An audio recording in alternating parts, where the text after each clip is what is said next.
صليت على إبراهيم وعلى آل إبراهيم إنك حميد مجيد.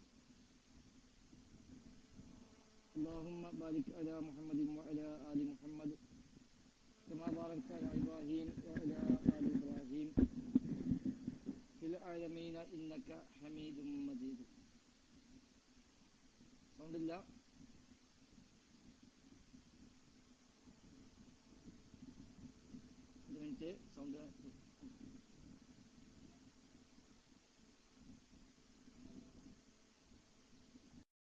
Sound ഉണ്ടോ?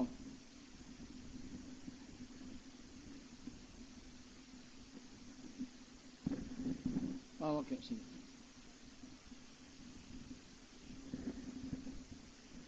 Okay, അസ്സലാമു അലൈക്കും വറഹ്മത്തുള്ളാഹി. ബിസ്മില്ലാഹ്, അൽഹംദുലില്ലാഹ്, اللهم صل على محمد وعلى آل محمد كما صليت على إبراهيم وعلى آل إبراهيم إنك حميد مجيد. اللهم بارك على محمد وعلى آل محمد كما باركت على إبراهيم وعلى آل إبراهيم في العالمين إنك حميد مجيد. സൗണ്ട് മാക്സിമം കൂട്ടിയിട്ടുണ്ട്. സഹോദരന്മാരെ, അല്ലാഹു സുബ്ഹാനഹു വ തആലയുടെ മഹത്തായ അനുഗ്രഹത്താൽ ഈ രൂപത്തിൽ നിങ്ങളുമായി ഒരു ചർച്ചയിൽ പങ്കെടുക്കുവാൻ സാധിച്ചിരിക്കുന്നു. അൽഹംദുലില്ലാഹ്. ഏകദേശം 3 ആഴ്ച സമയം പൂർണ്ണമായും ബെഡ് റെസ്റ്റ് വേണ്ടി വന്നു. ഇപ്പോൾ റെസ്റ്റിൽ തന്നെയാണ്. പുറത്തിറങ്ങാവുന്ന സാഹചര്യം ആയിട്ടില്ല. എന്നിരുന്നാലും താരതമ്യേന വളരെയേറെ മെച്ചപ്പെട്ടു. കുറേയൊക്കെ സംസാരിക്കാവുന്ന ഒരു സാഹചര്യം ഉണ്ടായിട്ടുണ്ട്. അല്ലാഹു സുബ്ഹാനഹു വ തആല എത്രയും പെട്ടെന്ന് ദഅ്വാ രംഗത്ത് പൂർവാധികം ശക്തിയോടുകൂടി ഇറങ്ങുവാനുള്ള തൗഫീഖ് നൽകി അനുഗ്രഹിക്കുമാറാവട്ടെ. ആമീൻ. സൗണ്ട് ഇല്ല എന്ന് പലരും പറയുന്നുണ്ട്.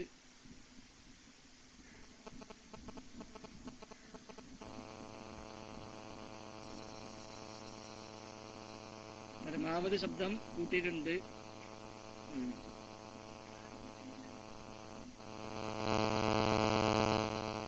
ഹലോ, ഇപ്പോഴത്തെ അവസ്ഥ ശബ്ദം ഒന്നുകൂടെ ക്ലിയർ ആയിട്ടുണ്ടാകുമെന്ന് വിചാരിക്കുന്നു.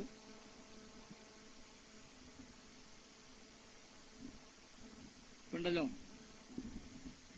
ഓക്കെ, ശരി.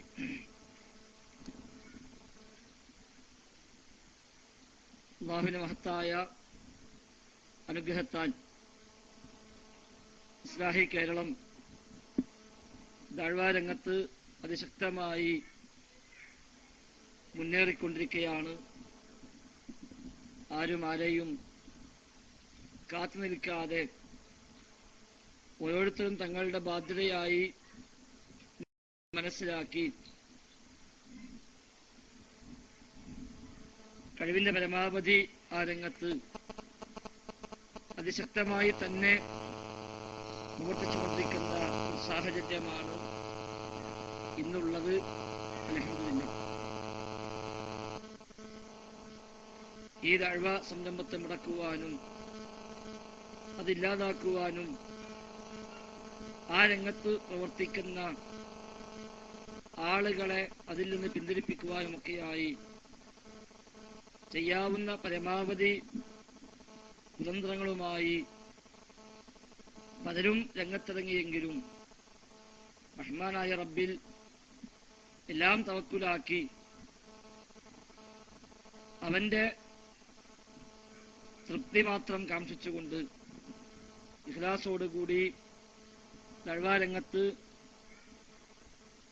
ഇറങ്ങാൻ സാധിച്ചപ്പോൾ അല്ലാഹുവിന്റെ സഹായം ധാരാളമായി ലഭിച്ചുകൊണ്ടിരിക്കുന്നതാണ് നാം കാണുന്നത്. 2 ദിവസം മുമ്പ് കോട്ടക്കലിൽ സമാപിച്ച ഇൻസൈറ്റ് എക്സിബിഷൻ പറഞ്ഞറിയിക്കാനാവാത്ത വിധം വലിയ സംതൃപ്തിയാണ് അതിൻ്റെ സംഘാടകരായ ആളുകൾക്ക് നൽകിയത്. എല്ലാ ദിവസവും ഏകദേശം 1500ഓളം ആളുകൾ നമ്മുടെ സ്റ്റാളുകൾ കയറി ഇറങ്ങി വിശദമായി തന്നെ നമ്മുടെ എക്സിബിഷൻ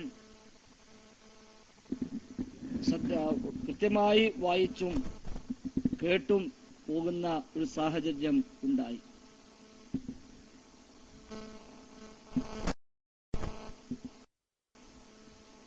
വലിയ മാറ്റം ധാരാളം ആളുകൾക്ക് അതുകൊണ്ട് ഉണ്ടായിട്ടുണ്ട് എന്ന കാര്യത്തിലും സംശയമില്ല.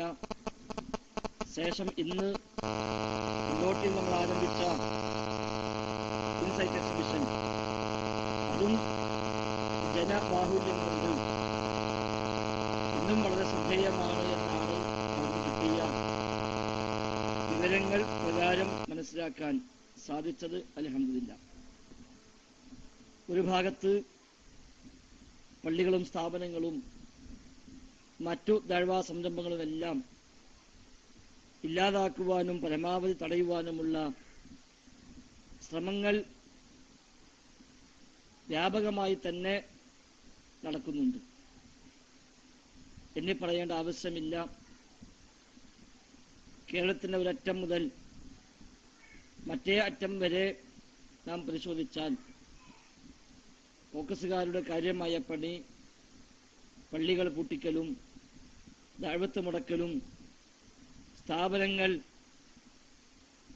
കയ്യേറ്റം ചെയ്യാനുള്ള ശ്രമങ്ങളുമൊക്കെയാണ് എന്നത് തർക്കമില്ലാത്ത വിധം ബോധ്യമായ കാര്യമാണ്. ഓരോ സ്ഥലത്തും പ്രത്യേകമായി അതിനുള്ള സാഹചര്യങ്ങൾക്കാണ് ഇപ്പോൾ അവർ ശ്രമിച്ചുകൊണ്ടിരിക്കുന്നത്. അവസാനമായി വേങ്ങര മലയാള അറബി കോളേജ് കഴിഞ്ഞ 2 വർഷത്തോളമായി ദഅ്വാ രംഗത്ത് വലിയ പ്രതീക്ഷയായി വളർന്നു വന്ന നമ്മുടെ പ്രവർത്തകന്മാരുടെ കാര്യമായ പ്രയത്നവും പ്രാർത്ഥനയും കൊണ്ട് ഒരു വലിയ ആശാകേന്ദ്രമായി മാറിയിരുന്ന ആ ഒരു സ്ഥാപനം കഴിഞ്ഞ ദിവസങ്ങളിൽ അവിടെയും അവര് കയറിക്കൂടുകയും പ്രശ്നങ്ങൾ സൃഷ്ടിക്കുകയും ഇന്ന് അതിൻ്റെ ആ ഒരു കെട്ടിടം നമ്മുടെ കയ്യിൽ നിന്ന് കൈവിട്ടു പോവുകയും ചെയ്ത ഒരു സാഹചര്യമുണ്ടായി.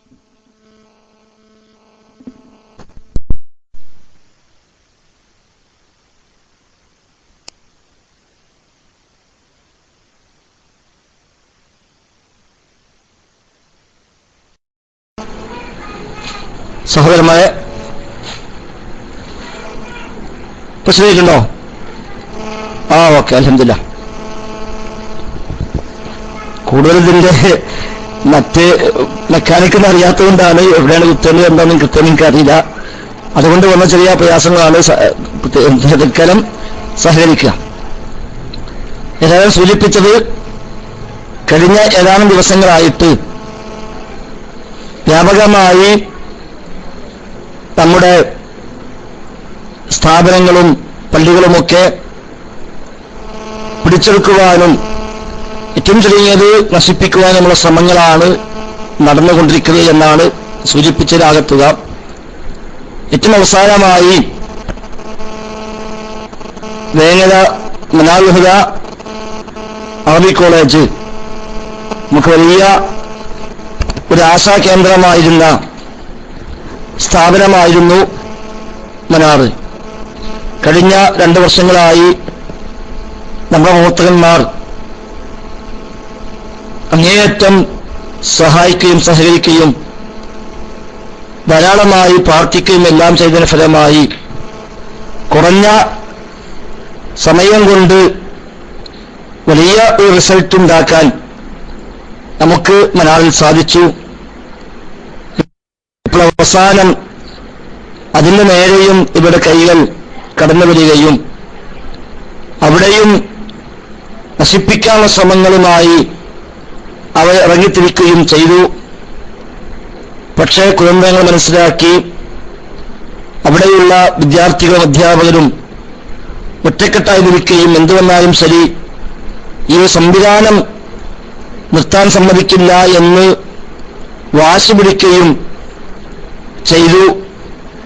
പക്ഷെ അവസാനം ബിൽഡിങ്ങിൽ അതിന്റെ സാങ്കേതികത പറഞ്ഞ് അവരെ പിടിമുറുക്കുകയും നമ്മുടെ അധ്യാപകരും വിദ്യാർത്ഥികളും 100% അതിൽ നിന്ന് ഇറങ്ങി മാറി നിൽക്കുന്ന സാഹചര്യം ഉണ്ടാവുകയും ചെയ്തു.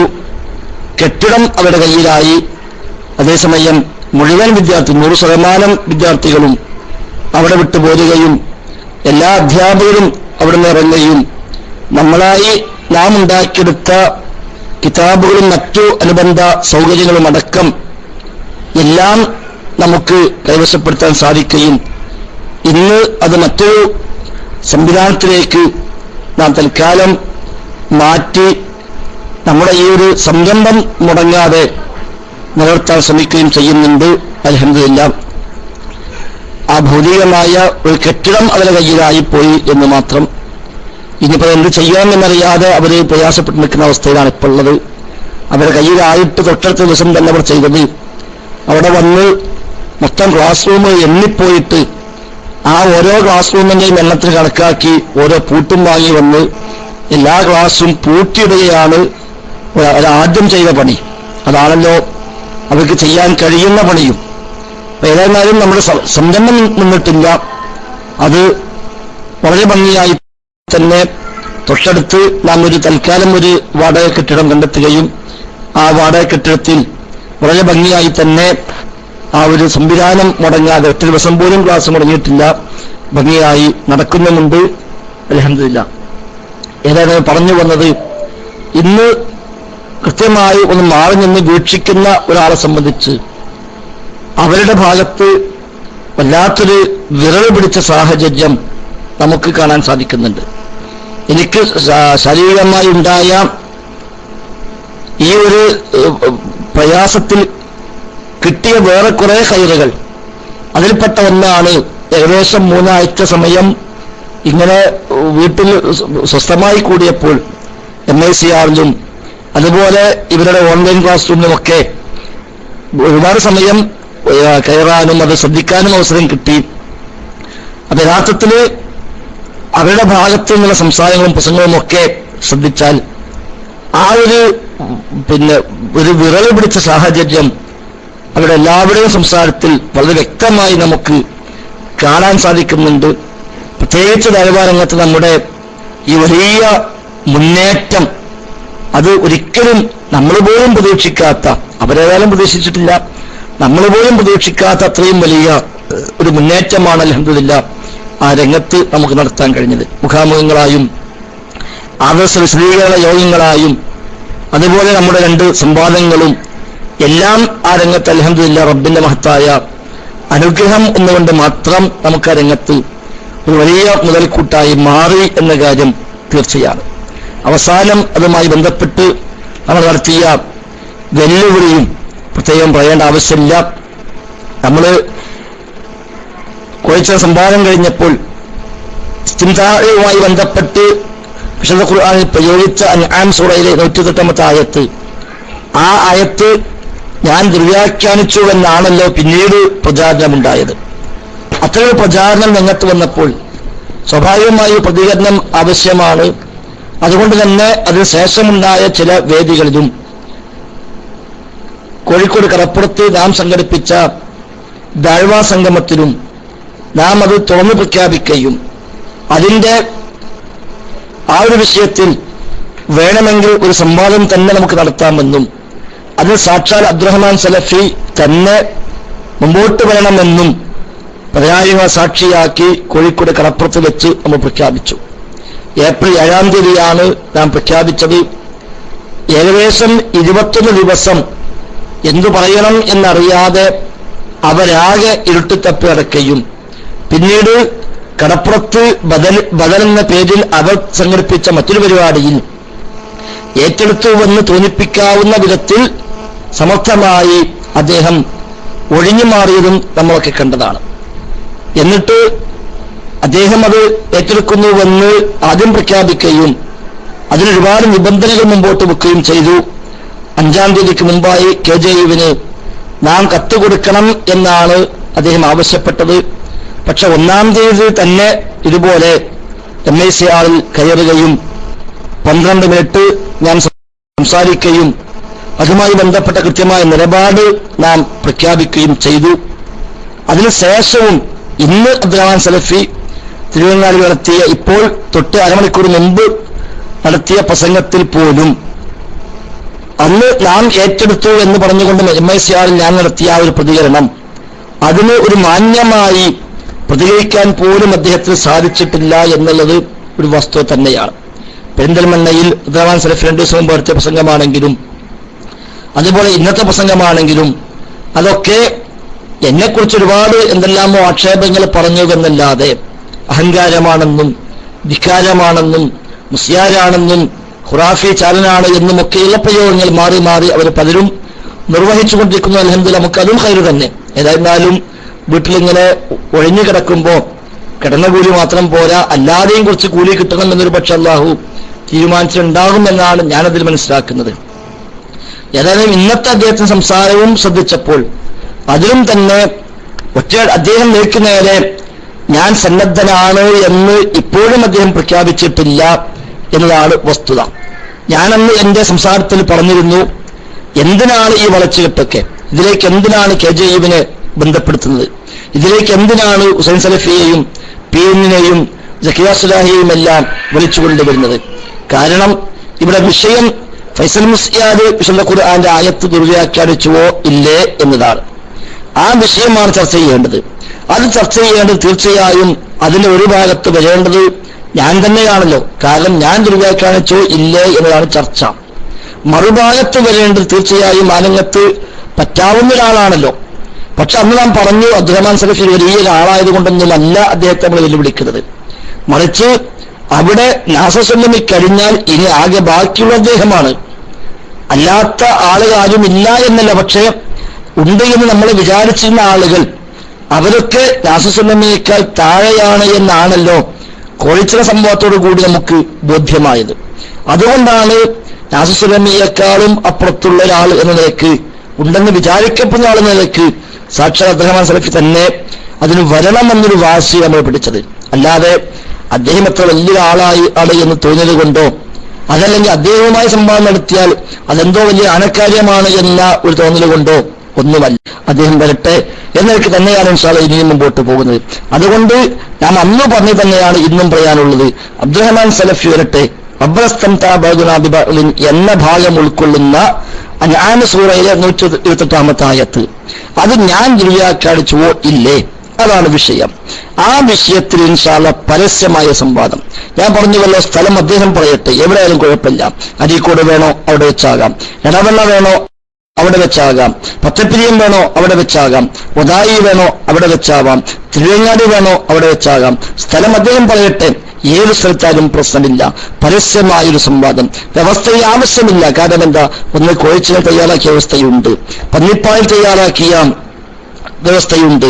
ആ വ്യവസ്ഥ മതിയല്ലോ. മാത്രമല്ല സംസാരിക്കേണ്ടത് ഞാനും സലഫിയുമാണ്, തീരുമാനിക്കപ്പെട്ട കാര്യമാണ്. വിഷയം ഇസ്തിംതാഇന്റെ ഈ ഭാഗം ഉൾക്കൊള്ളുന്ന ആയത്താണ്, അതിന് തീരുമാനമായ വിഷയമാണ്. പിന്നെ സമയവും മിനിറ്റുമൊക്കെ തീരുമാനിക്കാറുള്ളത് അത് കോഴിച്ചിനയിൽ നാം എഴുതിയ വ്യവസ്ഥയുണ്ട്, പന്നിപ്പാൽ എഴുതിയ വ്യവസ്ഥയുണ്ട്. അതിൽ ഏത് വ്യവസ്ഥ വേണമെങ്കിലും, ഇനി ഒരു വ്യവസ്ഥയും ഇല്ലാതെയാണെങ്കിലും നമുക്കത് നടത്താമെന്ന് അന്നേ തുറന്നു പറഞ്ഞു. അത് ഇപ്പോഴും ആവർത്തിക്കുന്നു. പിന്നെ ഏത് ദിവസം എന്നുള്ളതിന് സ്വാഭാവികമായും അല്ലാഹുവിന്റെ പരീക്ഷണ നിലക്ക് ഈ നിലക്കുള്ള ഒരു സാഹചര്യം എന്നതുകൊണ്ട് മാത്രം ഞാനൊന്ന് പറഞ്ഞു, എനിക്ക് പുറത്തിറങ്ങാൻ ഡോക്ടർമാർ എന്നാണോ അനുവാദം നൽകുന്നത്, ആ അനുവാദം കിട്ടിയാൽ ഒന്നാമത്തെ ഡേറ്റ് ഇൻഷാ അല്ലാഹ് ഈ സംവാദത്തിന് വേണ്ടി വിനിയോഗിക്കാം എന്ന് ഞാൻ പറഞ്ഞിരുന്നു. അതിപ്പോഴും തുറന്നു പറയുന്നു, യാതൊരു ഒരു സംശയവും ആ വിഷയത്തിൽ ഇല്ല. പിന്നെ ഇപ്പൊ ചില ആളുകൾക്ക് ഇങ്ങനെ പറയുന്നു, കോട്ടക്കൽ ഇൻസൈറ്റിന് പങ്കെടുത്തു, സംവാദത്തിന് മാത്രമേ പ്രശ്നമുള്ളൂ എന്നൊക്കെ ചില ആളുകൾ പ്രചരിപ്പിക്കുന്നുവെന്ന് കേട്ടു. യഥാർത്ഥത്തിൽ ഇൻസൈറ്റിന്റെ സംഘാടകരിൽ പ്രഥമ സ്ഥാനത്ത് ഉണ്ടാവേണ്ട ഒരാളായിരുന്നു ഞാൻ. പക്ഷെ ഈ സാഹചര്യം കൊണ്ട് അതിലേക്ക് ശാരീരികമായി ഇടപെടാൻ കഴിഞ്ഞില്ല. പക്ഷേ ഈ കഴിഞ്ഞ ശനിയാഴ്ച അന്ന് എനിക്ക് കോട്ടക്കൽ അൽമാസ് ഹോസ്പിറ്റലിൽ ഡോക്ടറെ സമീപിക്കാൻ നിശ്ചയിക്കപ്പെട്ട ദിവസമായിരുന്നു. അന്ന് ഡോക്ടറെ പോയി കാണുകയും പരിശോധിക്കുകയും വേണ്ട ചെക്കപ്പുകൾ നിർവഹിക്കുകയും ചെയ്തതിനു ശേഷം ഡോക്ടർ പറഞ്ഞു, ഏകദേശം എല്ലാം ശരിയായിട്ടുണ്ട്, ഇൻഷാ അല്ലാഹ് ഒരു മാസം കൂടി നിങ്ങൾക്ക് റെസ്റ്റ് ആവശ്യമുണ്ട്, അതിനുശേഷമേ നിങ്ങൾ പുറത്തിറങ്ങാവൂ എന്ന് പറഞ്ഞപ്പോൾ ഡോക്ടറോട് ഞാൻ ചോദിച്ചു, പോകുന്ന വഴിയിൽ ഇൻസൈറ്റിൽ നിന്ന് കയറാൻ താല്പര്യമുണ്ട്, അതിന് പറ്റുമോ? അതേപോലെ പറ്റും, പ്രശ്നമൊന്നുമില്ല, സംസാരിക്കേണ്ടതില്ല, പ്രസംഗിക്കേണ്ടതില്ല, അവിടെ പോകാം, നിങ്ങൾക്ക് അവിടെ നിന്ന് കണ്ട് പോകുന്നതിന് വിരോധമൊന്നുമില്ല, അല്പമൊക്കെ വീട്ടിലൊക്കെ നടക്കുന്നതിനും പ്രശ്നമില്ല എന്ന് ഡോക്ടർ അനുവാദം നൽകുകയും അതുപ്രകാരം കോട്ടക്കൽ അൽമാസ് ഹോസ്പിറ്റലിൽ നിന്ന് ആകെ 200-300 മീറ്റർ അപ്പുറത്താണ് ഇൻസൈറ്റ് നടക്കുന്നത്.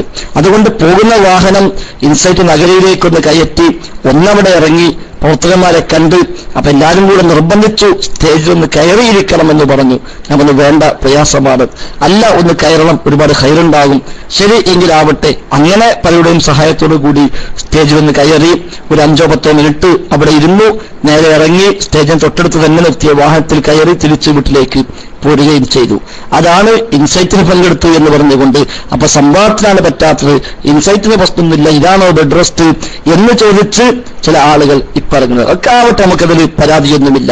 ഏതായിരുന്നാലും എനിക്ക് പുറത്തിറങ്ങി സംസാരിക്കാനും പ്രസംഗിക്കാനും എന്നാണ് ഡോക്ടർമാർ നിർദ്ദേശിക്കുന്നത്. അതിന് അധികകാലമൊന്നും വലിയൊരു കാലഘട്ടമൊന്നും ആവശ്യമില്ല. ഏകദേശമൊക്കെ അസുഖം മാറിയിട്ടുണ്ട്. ഒരു ആക്സിഡന്റ് തൃശ്ശൂരിൽ വെച്ച് സംഭവിച്ചു, അതാണ് വസ്തുത. അറിയാത്ത ആളുകൾ ഉണ്ടെങ്കിൽ അറിയാൻ വേണ്ടി സൂചിപ്പിച്ചു എന്ന് മാത്രം. കോട്ടയം ഈയാറ്റുപേട്ടയിൽ നിന്ന് മുഖാമുഖം കഴിഞ്ഞ് തിരിച്ചു വരുന്ന വഴിയിൽ തൃശ്ശൂരിൽ വെച്ച് വാഹനം ഡിവൈഡറിൽ ഇടിക്കുകയും അതിന്റെ ഭാഗമായി ചെറിയ പരിക്കുകൾ സംഭവിക്കുകയും ചെയ്തു. അത് സുഖപ്പെടാൻ റെസ്റ്റ് ആവശ്യമാണ് എന്ന് ഡോക്ടർമാർ നിർദ്ദേശിച്ചു. വാരിയെല്ലിന് ചെറിയൊരു പൊട്ട് വന്നു, അതുകൊണ്ട് അതിന് റെസ്റ്റ് അല്ലാത്ത മറ്റൊരു പരിഹാര മാർഗമില്ല എന്ന് ഡോക്ടർമാർ നിർദ്ദേശിക്കുകയും ഒരാഴ്ച ഹോസ്പിറ്റലിൽ കിടന്നു. ശേഷം ഏകദേശം 2 ആഴ്ച വീട്ടിൽ ഒരേ കിടത്തം കിടന്നു.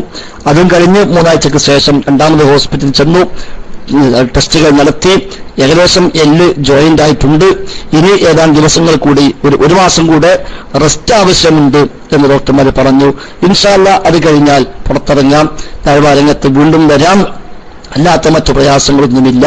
ഇപ്പൊ അല്പമൊക്കെ സംസാരിക്കാം, ഫോൺ അറ്റൻഡ് ചെയ്യാം, അതുപോലെ ചെറിയ സംസാരങ്ങളൊക്കെ ആവാം എന്ന് ഡോക്ടർമാർ പറഞ്ഞതിന്റെ അടിസ്ഥാനത്തിൽ കൂടിയാണ് ഇന്ന് MICRൽ കയറാമെന്ന് നിശ്ചയിച്ചതും. ഈ നിരക്കുള്ള സംസാരങ്ങൾക്കൊന്നും പ്രശ്നമില്ല എന്നറിയിച്ചിട്ടുണ്ട്. കൂടുതൽ നടത്തവും അതുപോലെയുള്ള ഇളക്കവും ഒക്കെ ശ്രദ്ധിക്കണം എന്നാണ് സൂചിപ്പിച്ചുള്ളത്. ഇൻഷാ അല്ലാഹ് അതിൽ ഖൈറുണ്ടാവാം. അല്ലാഹു തആല നിശ്ചയിച്ച ഒരു വിധി എന്നതിനപ്പുറം അതൊരു ഖൈറായി അല്ലാഹു തആല നമുക്ക് മാറ്റുമാറാവട്ടെ. ആമീൻ എന്ന് സമർപ്പികമായി പ്രാർത്ഥിക്കുക. ഏതായിരുന്നാലും എന്നാണോ പുറത്തിറങ്ങുന്നത് ആ പുറത്തിറങ്ങിക്കഴിഞ്ഞാൽ ഇൻഷാ അല്ലാഹ് ഒന്നാമത്തെ ഡേറ്റ് ഈ ഒരു കെഹ്റുബായിയുമായി ഈ ഇലക്ട്രീഷ്യനുമായി ഉള്ള സംവാദത്തിന് ഇൻഷാ അല്ലാഹ് മാറ്റിവെക്കാമെന്നുള്ളത് അതൊരു വാഗ്ദാനം തന്നെയാണ്. അല്ലാഹു തആല ആയുസ്സും ആരോഗ്യവും നൽകുന്നുവെങ്കിൽ ഇൻഷാ അല്ലാഹ് ഞാനതിൽ ഉറച്ചു നിൽക്കുന്നു. ഒരു സംശയം ആ വിഷയത്തിൽ വേണ്ട. വിഷയം ഇതാണ്, ഈ ഒരു ആയത്ത് ഞാൻ ദുർവ്യാഖ്യാനിച്ചോ ഇല്ലേ? ഇന്നും അയാൾ പറഞ്ഞു ഇബ്നു അബ്ബാസിന്റെ പേരിൽ ഞാൻ കളവ് പറഞ്ഞുവെന്ന്. കോഴിച്ചിറ സംവാദത്തിൽ ഇബ്നു അബ്ബാസ് തങ്ങൾ പറഞ്ഞു എന്ന് പറഞ്ഞുകൊണ്ട് ഞാൻ വായിച്ചതെന്തോ ആ വായിച്ചത് ഇൻഷാ അല്ലാഹ് കിതാബ് നേരെ കാണിച്ചു കൊടുത്ത് ഇതാ കണ്ടോളൂ, വായിച്ചോ എന്ന് പറഞ്ഞ് നീട്ടിക്കൊടുക്കാൻ ഇനിയും സന്നദ്ധനാണ്. കോഴിച്ചിറ സംവാദത്തിൽ ഞാൻ കിതാബ് നീട്ടിയതാണ്. പക്ഷേ അസസുലമേലും വാങ്ങില്ല, വാങ്ങിയിട്ട് അയാൾക്ക് കാര്യവുമില്ല. എന്നാൽ കൂടെ കിതാബ് തീർക്കാൻ വേണ്ടി വന്ന 1-2 ആളുകൾ ഉണ്ടായിരുന്നല്ലോ, അവര് പോലും വാങ്ങിയില്ല. അതേപോലെ തഫ്സീർ ഖുർത്തുബിയിൽ ഉണ്ടെന്ന് പറഞ്ഞുകൊണ്ട് കോഴിച്ചിറ സംവാദത്തിൽ ഞാൻ എന്തു വായിച്ചുവോ അതതിലുണ്ട് എന്ന് ഇൻഷാ അല്ലാഹ് അത് കാണിക്കാൻ ഒരു പ്രയാസവും എനിക്കില്ല. പിന്നെ ഇപ്പൊ പറഞ്ഞിട്ടുണ്ടെന്താ, വസീതു ശിർക്ക് എന്നുള്ള വാക്ക് ഖുർത്തുബിയിലില്ല, വസീതു ശിർക്ക് എന്നുള്ള പദം ഇബ്നു അബ്ബാസ് പറഞ്ഞിട്ടില്ല എന്നൊക്കെയാണ്. ഇബ്നു അബ്ബാസ് ആ പദം പറഞ്ഞുവെന്ന് കോഴിച്ചിറ സംവാദത്തിൽ ഞാനും പറഞ്ഞിട്ടില്ലല്ലോ. ആ പദം ആ തഫ്സീലുണ്ട് എന്ന് ആ സംവാദത്തിൽ ഞാനും ഉന്നയിച്ചിട്ടില്ലല്ലോ.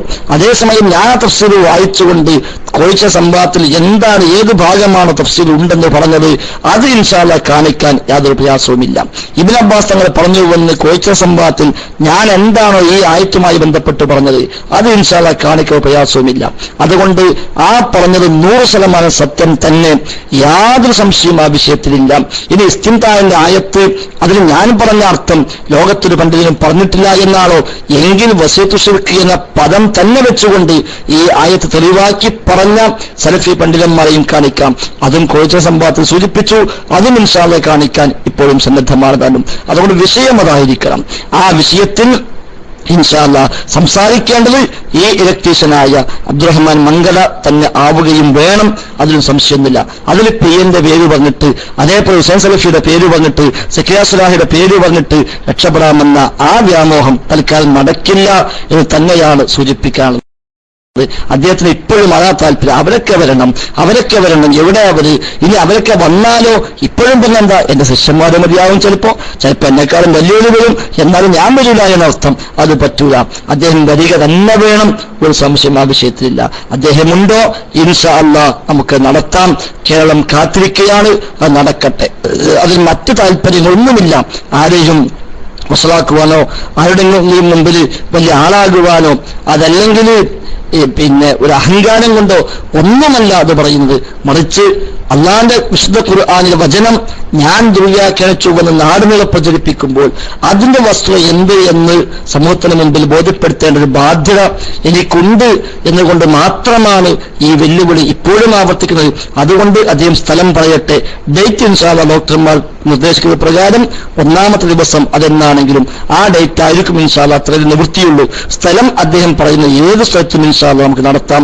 പരസ്യമായിട്ടാണെങ്കിൽ വളരെ നന്നായി, അതിനാണ് ഏറ്റവും കൂടുതൽ താല്പര്യമുള്ളത്. ഇനി അതല്ല പരസ്യമായിട്ട് വേണ്ട എന്നാണ്, ശരി, കുഴപ്പമില്ല, അല്ലാത്ത രൂപത്തിലാവുകയും ചെയ്യാം. വ്യവസ്ഥ കോഴിച്ചതിന്റെ വ്യവസ്ഥയോ പന്നിപ്പാറ സംഭവത്തിലെ വ്യവസ്ഥയോ രണ്ടിൽ ഏത് വേണമെങ്കിലും അത് ഉപയോഗിക്കാം.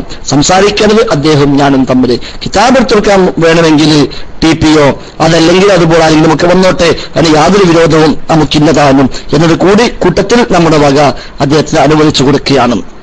ഏതായിരുന്നാലും ഇൻഷാ അല്ലാഹ് അത് നടക്കണം. കേരളം കാത്തിരിക്കുകയാണ്. ആളുകൾ പഠിക്കട്ടെ, വിഷയം പഠിക്കട്ടെ.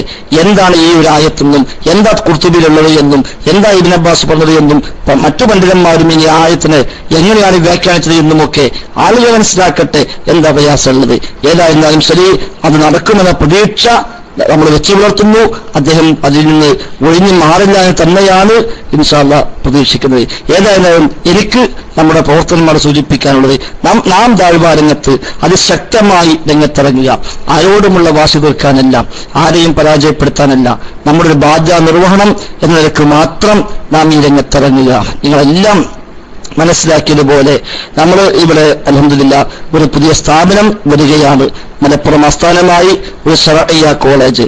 മുമ്പ് MSc സൂചിപ്പിച്ചതുപോലെ ഒരു കേവലം ഒരു അറബി കോളേജ് അല്ല നാം ഉദ്ദേശിക്കുന്നത്.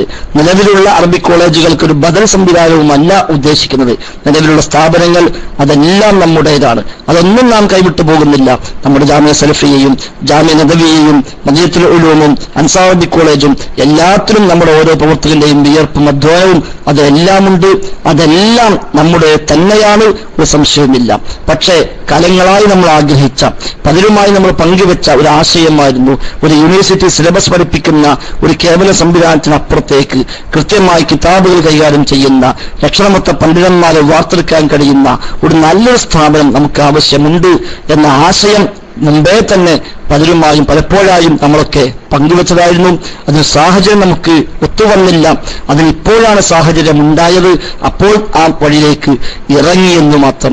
യഥാർത്ഥത്തിൽ ആ ഒരു ലക്ഷ്യമായിരുന്നു മനാർ നാം പുഷ്ടിപ്പെടുത്തിയെടുക്കുമ്പോൾ നമ്മുടെ മുമ്പിൽ ഉണ്ടായിരുന്നത്. പക്ഷെ അത് ഇങ്ങനത്തെ പ്രയാസഘട്ടത്തിലേക്ക് വന്നപ്പോൾ അല്ലാഹു തആല ഒരു പക്ഷേ ഒരു ബദൽ സംവിധാനം അപ്പുറത്ത് ഒരുക്കിയതായിരിക്കാം എന്നാണ് നാം അതിനെക്കുറിച്ച് മനസ്സിലാക്കുന്നത്. നാം അവിടെ ഉദ്ദേശിക്കുന്നത് നമ്മുടെ മുഴുവൻ പണ്ഡിതന്മാരുടെയും ആസ്ഥാനമായി മാറുന്ന, ഏത് ദീനിയായ വിഷയങ്ങളും കൈകാര്യം ചെയ്യാൻ കഴിയുന്ന പ്രാപ്തരായ ലക്ഷണമൊത്ത നല്ല ആലിമീങ്ങൾ കേരളം മണ്ണിൽ നിന്ന് ഇൻഷാ അല്ലാഹ് ഉണ്ടായി വരണം. അതിനുള്ള ഒരു സംവിധാനവും അതിനുള്ള കേന്ദ്രവും ദീന് പഠിപ്പിക്കാനുള്ള നല്ല ലക്ഷണമൊത്ത നല്ലൊരു ഒരു മർക്കസുൽ ഇൽമി, ഒരു വൈജ്ഞാനിക കേന്ദ്രം, അതാണ് ഇൻഷാ അല്ലാഹ് നാം അവിടെ ഉദ്ദേശിക്കുന്നത്. അതിനുവേണ്ടി 10 ഏക്കർ ഭൂമി നാം വാങ്ങിക്കഴിഞ്ഞു. പരിസരത്ത് ഇനിയും നമുക്ക് സ്ഥലം വേണമെങ്കിൽ ലഭിക്കാൻ ഉള്ള സാഹചര്യം ഉണ്ട്. ഒരല്പം കൂടെ ഭൂമി വാങ്ങണമെന്ന ഉദ്ദേശം ഇൻഷാ അല്ലാഹ് അതുമായി ബന്ധപ്പെട്ടുണ്ട്. എല്ലാവരും കൂടെ ഒത്തൊരുമിച്ച് റബ്ബിനോട് പ്രാർത്ഥിച്ചാൽ അതൊക്കെ പൂർത്തിയാകും എന്ന കാര്യത്തിൽ നമുക്ക് സംശയം ഏതുമില്ല. അതുകൊണ്ട് മുമ്പ് സൂചിപ്പിച്ചതുപോലെ ഒരു സെന്റിന് 35,000 രൂപയാണ് വില. ആ ഒരു വില പ്രകാരം ഇനിയും വേണമെങ്കിൽ നമുക്ക് ഭൂമി കിട്ടാനുണ്ട്. കഴിയുമെങ്കിൽ ഇൻഷാ അല്ലാഹ് കുറച്ചും കൂടെ സ്ഥലം വാങ്ങണമെന്ന ഉദ്ദേശവുമുണ്ട്. അതുകൊണ്ട് നമ്മളെല്ലാവരും പരമാവധി ആ ഒരു സാഹചര്യത്തിൽ ഏതെല്ലാം നിലയ്ക്ക് നമുക്ക് ഭാഗവാക്കാകാൻ കഴിയുമോ ആ നിലയ്ക്കെല്ലാം ഭാഗവാക്കാവുക.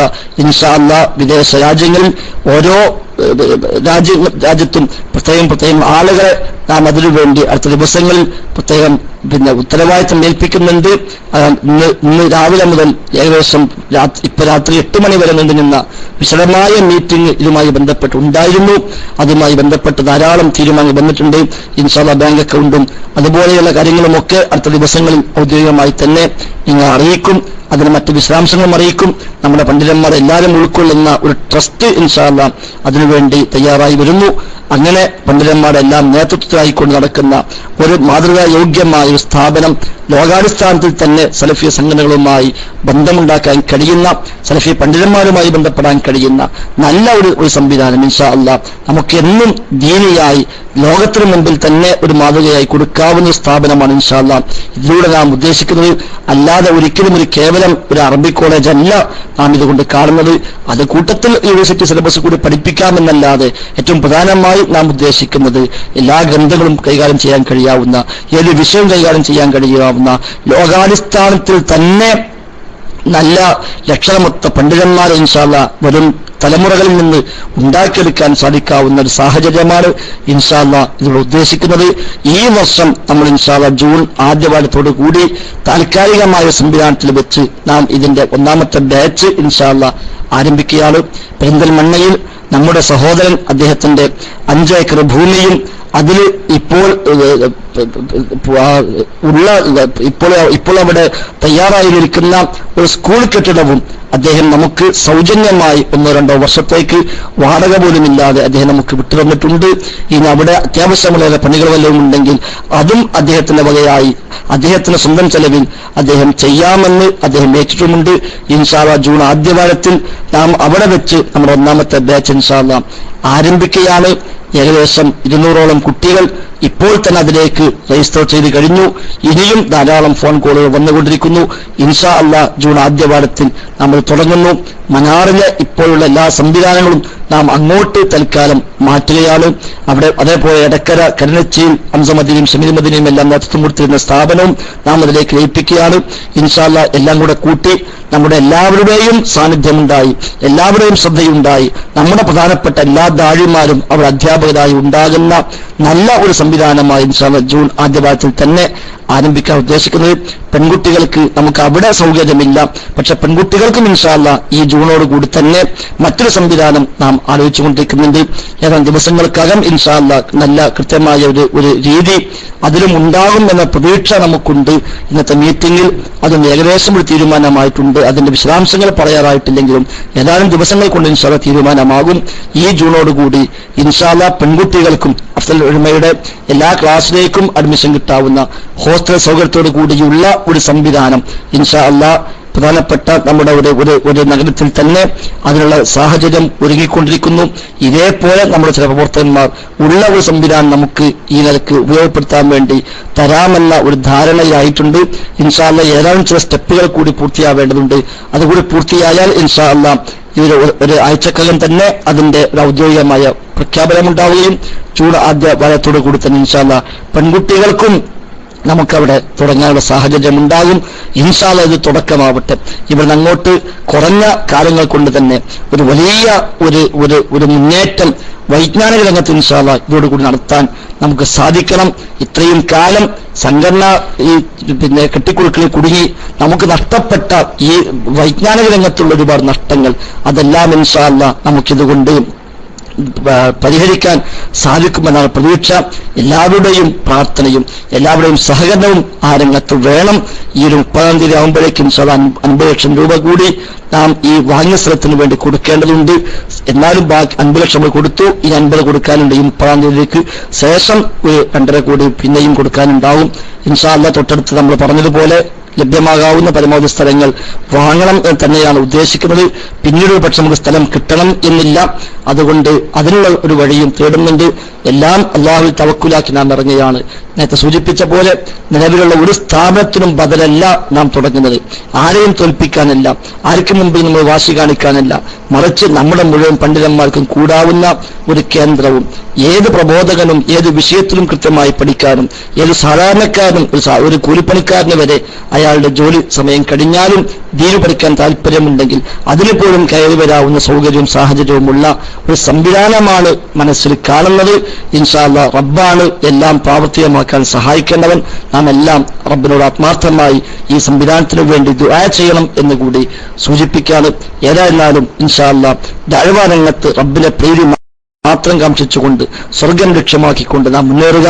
റഹ്മാനായ നാഥൻ നമ്മയെല്ലാം അനുഗ്രഹിക്കുമാറാവട്ടെ. ആമീൻ എന്ന് മാത്രമാണ് ഈ സമയത്ത് സൂചിപ്പിക്കാനുള്ളത്. ഓരോ രാജ്യത്തും അതിനുവേണ്ട സംവിധാനങ്ങൾ ഒരുക്കുന്നുണ്ട്.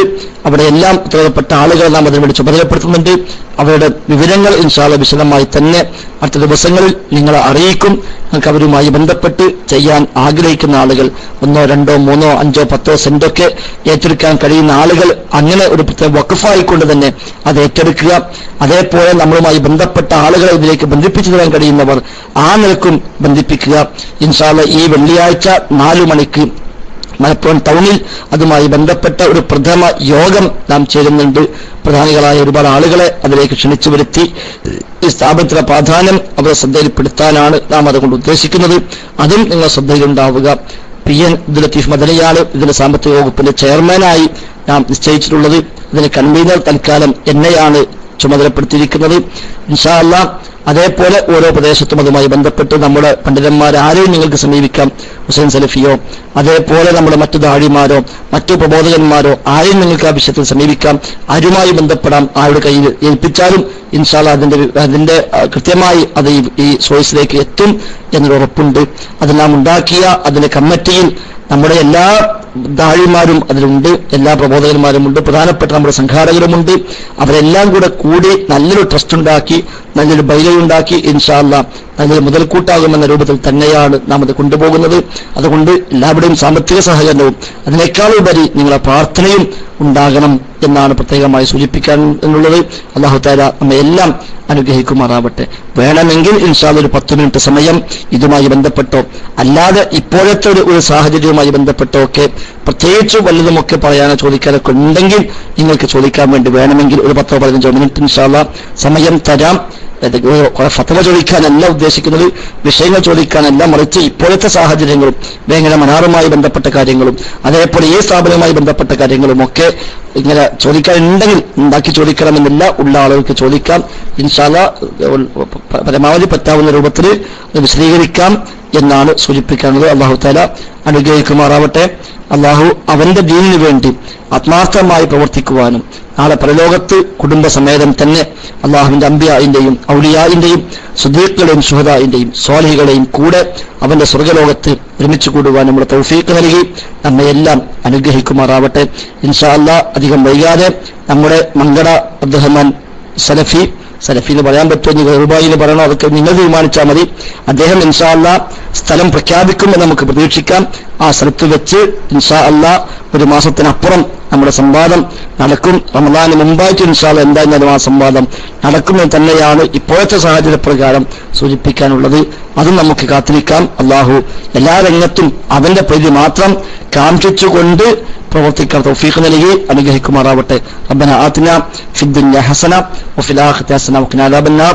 ആമീൻ ബിറഹ്മതിക യാ അർഹമർ റഹീമീൻ. അസ്സലാമു അലൈക്കും വറഹ്മത്തുള്ളാഹി